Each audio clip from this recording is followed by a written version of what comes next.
Assalamualaikum, Cikgu Suzy sayang kamu. Hari ini kita buat latihan intensif 1.1. Muka surat 11. Okay, soalan 1A.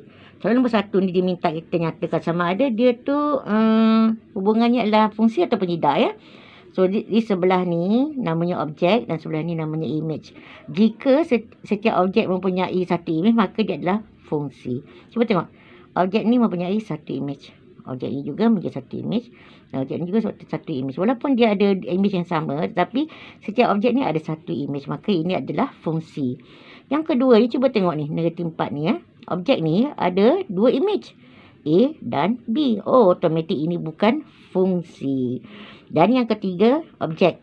Satu image, objek. Satu image, objek. Satu image. Maka setiap objek hanya punya satu image, maka ini juga dipanggil fungsi. So, fungsi adalah A dan C. Untuk soalan nombor 2, kita nak tentukan gambar rajah ni adalah fungsi ataupun tidak. Jadi, cuba tengok gambar rajah yang pertama. Kita akan buat satu garisan yang vertikal macam ni. Ya.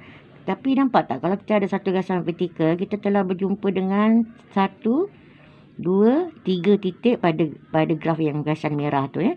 Jadi, bermaksud untuk objeknya, dia ada 3 image. Jadi, ini bukan fungsi. Sebab fungsi mestilah setiap objek tu mesti ada satu image saja. Ya, ini ada 3 image, so ini bukan fungsi lah. Bagaimana dengan gambar rajah yang kedua? Sekali lagi, kita jumpa garisan tu. Kalau kita buat vertikal, kita akan jumpa 2 titik. 1, 2. So, maksudnya image ni 2 bagi objek tu. Maka, ini juga bukan fungsi. Mari kita tengok gambar rajah yang terakhir. So, untuk garisan ni, ya, kalau kita buat garisan vertikal, dia hanya bertemu pada satu titik saja. Ini bermaksud objek itu mempunyai satu image sahaja. Maka gambar rajah C adalah fungsi. Seterusnya, soalan nombor 3. Cuba tengok gambar rajah. Tengok gambar rajah ni, adakah ini fungsi?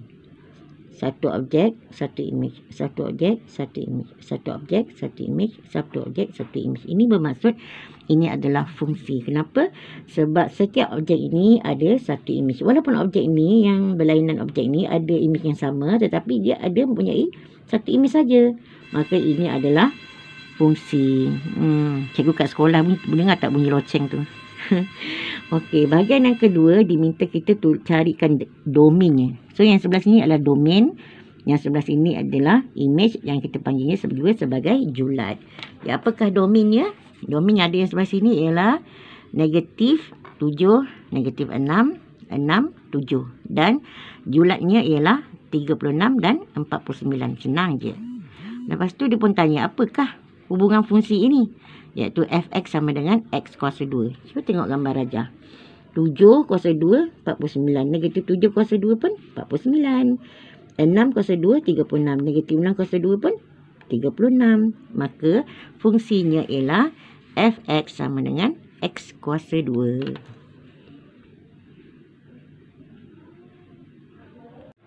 Nombor 4. Tengok gambar rajah nombor 4 dan fungsi yang diberi. Nampak tak garisan tu ni, dua garisan ni? Ini maksudnya modulus. Ya.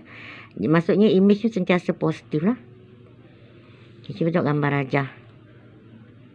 Okay, mula-mula sekali dia minta cari nilai T. Dengan menggunakan fx tadi tu, kita nak cari nilai T. Okay? Okay, mari kita cari nilai T. So, fx sama dengan modulus 2x tolak 4. Jadi, F5. Kenapa F5? Sebab sini T, objeknya ialah 5. So, gantikan F5 sama dengan T. So, T tu ialah image dia. Masukkan nilai 5 dalam fungsi.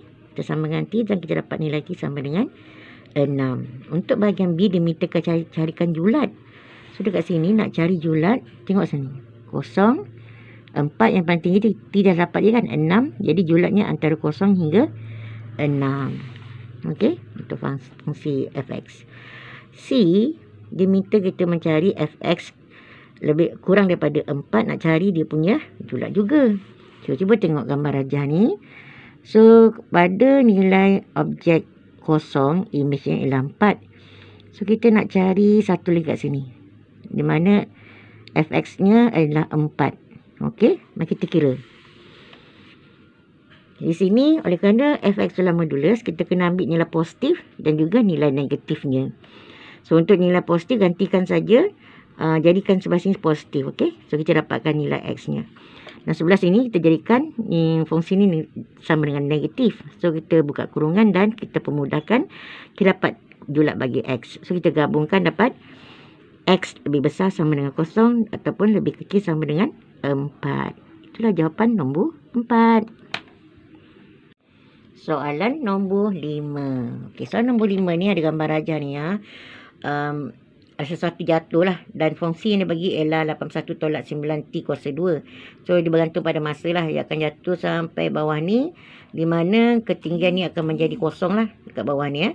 So untuk soalan A senang sangat, dia kata nyatakan ketinggian apabila T sama dengan 1/3 saat ataupun T sama dengan 1 saat, dan yang ketiga T sama dengan 2 saat. Kita masukkan saja nilai T dalam kita punya fungsi, iaitu fungsi tu 81 tolak 9T kuasa 2. So kita gantikan dengan T tu dengan 1/3 kuasa 2. So kita dapatkan 80.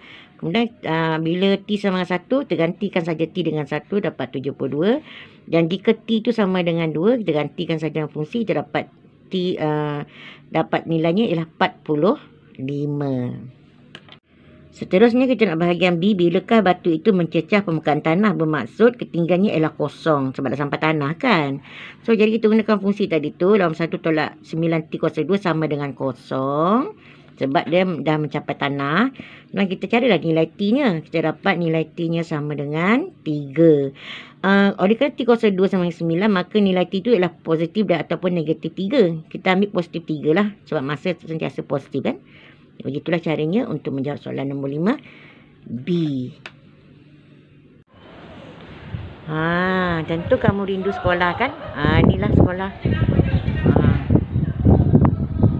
Yang gelap-gelap tu cikgu lah. Cikgu-cikgu gembira sebenarnya kat sekolah ni.